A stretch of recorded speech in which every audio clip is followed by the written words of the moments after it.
जय श्री राधे कृष्ण। आप सभी का हमारे YouTube चैनल पे बहुत बहुत स्वागत है। आइए जानते हैं वर्ष 2022 रुक्मिणी अष्टमी व्रत के शुभ मुहूर्त के बारे में, महत्व के बारे में, पूजन विधि के बारे में, नियमों के बारे में। पौष माह के कृष्ण पक्ष की अष्टमी तिथि के दिन जो कि रुक्मिणी अष्टमी का त्योहार मनाया जाता है। आप सभी भक्तों को रुक्मिणी अष्टमी की ढेर सारी शुभकामनाएं। आप सभी के जीवन में भगवान श्री कृष्ण रुक्मिणी माता की कृपा से आप सभी को सभी प्रकार के सुख और समृद्धि की प्राप्ति हो। पौष माह के कृष्ण पक्ष की अष्टमी तिथि को जो कि रुक्मिणी अष्टमी के रूप में इस दिन को मनाया जाता है। ऐसी मान्यता है कि इस दिन देवी माता रुक्मिणी का जन्म हुआ था। इस कारण इस अष्टमी को रुक्मिणी अष्टमी के नाम से जाना जाता है। इस दिन जो कि भगवान श्री कृष्ण के साथ रुक्मिणी और प्रद्युम्न का स्वर्णमयी प्रतिमा को स्थापित करके पूजन करनी चाहिए। इससे व्यक्ति को धन धान्य सुख समृद्धि की प्राप्ति होती है। धार्मिक ग्रंथों के मुताबिक द्वापर युग में पौष मास के कृष्ण पक्ष की अष्टमी तिथि पर भगवान श्री कृष्ण की पत्नी देवी रुक्मिणी का जन्म हुआ था। ग्रंथों में माता रुक्मिणी को देवी लक्ष्मी का स्वरूप माना गया है।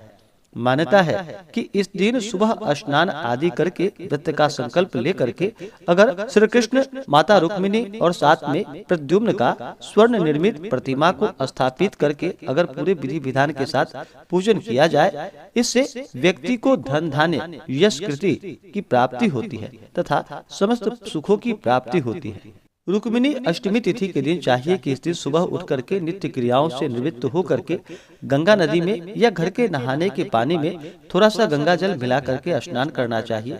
शुद्ध वस्त्र धारण करना चाहिए और फिर व्रत का संकल्प लेते हुए इस दिन सुबह और शाम के वक्त व्रत को धारण करते हुए पूरे विधि विधान के साथ भगवान श्री कृष्ण रुक्मिणी और साथ में प्रद्युम्न का पूजन करना चाहिए।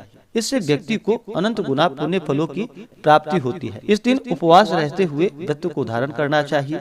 जो उपवास नहीं रह पाते हैं वो एक समय फलाहार का सेवन करें और इस दिन सुबह शाम जो कि जल, पुष्प, अक्षत, धूप, दीप आदि से पूजन करके नैवेद्य का भोग लगाना चाहिए। गीता आदि का पाठ करनी चाहिए। कथा आदि को श्रवण करना चाहिए। इससे पुण्य फलों की प्राप्ति होती है। इस दिन विशेष प्रकार से जो कि कुमकुम से तिलक अवश्य ही लगाना चाहिए। अबीर, हल्दी, इत्र और पुष्प आदि भगवान को और माता को अर्पित करनी चाहिए।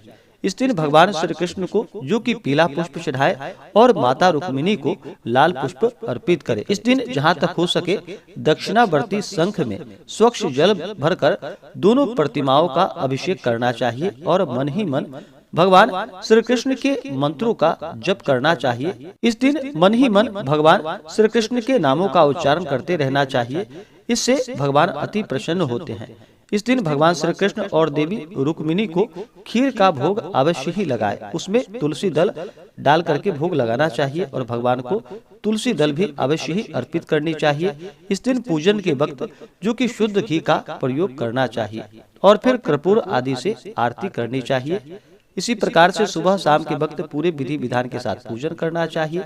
इस दिन उपवास नहीं रह पाते हैं तो फलाहार का सेवन करना चाहिए। इस दिन जहाँ तक हो सके जागरण आदि का कार्य करना चाहिए रात्रि में और अगले दिन जाकर के सूर्योदय होने के बाद फिर व्रत का पालन करना चाहिए। आप फिर ब्राह्मणों को भोजन करवाए या 8 सुवासिन स्त्रियों को भोजन करवाए और उन्हें दक्षिणा दे। ब्राह्मणों को भोजन करवाए, उन्हें दक्षिणा दे। इससे अनंत गुना पुण्य फलों की प्राप्ति होती है। भगवान श्री कृष्ण, माता रुक्मिणी और प्रद्युम्न का आशीर्वाद प्राप्त होता है। तो आइए अब जानते हैं रुक्मिणी अष्टमी के शुभ मुहूर्त के बारे में। पौष माह के कृष्ण पक्ष की अष्टमी तिथि जो प्रारंभ है वह 15 दिसंबर 2022 दिन गुरुवार रात्रि 1:40 और अष्टमी तिथि की जो समाप्ति होगी वह 16 दिसंबर 2022 दिन शुक्रवार को रात्रि 3:03 पे। तो हमें अष्टमी तिथि जो शुद्ध रूप से प्राप्त हो रहा है वह 16 दिसंबर 2022 दिन शुक्रवार को प्राप्त हो रहा है। तो इस दिन व्रत को रखा जाएगा।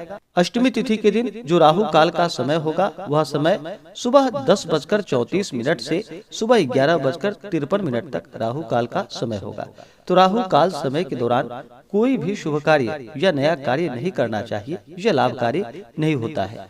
अष्टमी तिथि के दिन सूर्योदय समय जो कि सुबह 6:36 और सूर्यास्त शाम 5:10।